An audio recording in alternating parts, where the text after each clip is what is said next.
আজ কোনো মুভির গল্প শোনাবো না। আজ শুধুমাত্র ২ মিনিটের একটি গল্প শোনাবো। তাই আপনার জীবনের মূল্যবান কিছু সময় থেকে ২টো মিনিট চেয়ে নিলাম। চলুন তবে মূল গল্পে যাওয়া যাক। একজন মহিলা চোর চোর বলে দোকান থেকে একটি বাচ্চাকে বের করছে। মহিলাটি বাচ্চাটির পকেট চেক করে দেখতে পায় যে সে কিছু ওষুধ চুরি করেছে। মহিলাটি বাচ্চাটিকে খুব মারতে থাকে। বাচ্চাটি মাথা নিচু করে কান্না করতে থাকে আর বলতে থাকে, এগুলো আমি আমার মায়ের জন্য করেছি। তখন পাশের রেস্টুরেন্টের একটি লোক ওই মহিলাটিকে বাধা দেয়। তখন লোকটি বাচ্চাটিকে জিজ্ঞাসা করে, তোমার মা কি অসুস্থ? তখন বাচ্চাটি মাথা নিচু করে বলতে থাকে, হ্যাঁ, আমার মা অসুস্থ।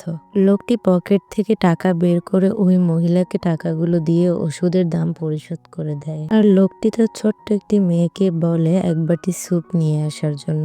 তখন বাচ্চা মেয়েটি একটি স্যুপ পার্সেল করে নিয়ে আসে।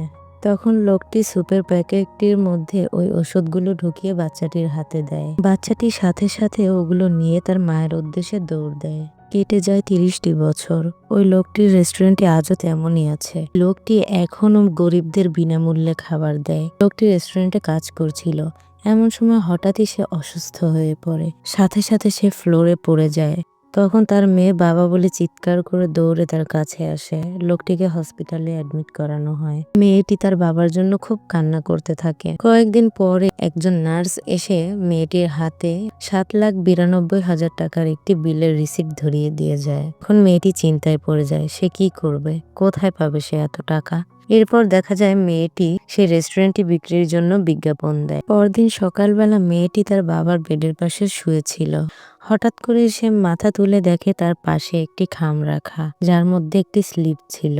স্লিপটিতে লেখা ছিল যে তাদের বিল ০০ হয়ে গিয়েছে। আর পাশে একটি চিঠিও ছিল। চিঠিতে লেখা ছিল, আজ থেকে ৩০ বছর আগে হসপিটালের সব বিল পরিশোধ করা হয়ে গিয়েছিল। মেয়েটি অবাক হয়ে যায়। চিঠিতে আরো লেখা ছিল, আজ থেকে ৩০ বছর আগে কিছু ওষুধ আর এক বাটি স্যুপের মূল্য যা ছিল তা এই টাকার কাছে কিছুই না।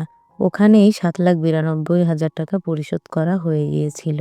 মানে গল্পের এখানে আমরা বুঝতে পারি যে সেই বাচ্চা ছেলেটিই হচ্ছে আজকের এই ডাক্তার। চিঠির লাস্টে তার নামটিও লেখা ছিল, ইতি ডক্টর প্রজক অরুণথং। আর হ্যাঁ, এটা একদম সত্য ঘটনা। আর এই ঘটনার জন্য থাইল্যান্ডে এই ডক্টরকে লিজেন্ড অফ ডক্টর বলা হয়। তো আপনার করা প্রত্যেকটি ভালো কাজ কোনো না কোনো দিন অবশ্যই তার প্রতিদান দিবেই। আপনার সময় থেকে ২ মিনিট দেওয়ার জন্য খুবই ধন্যবাদ।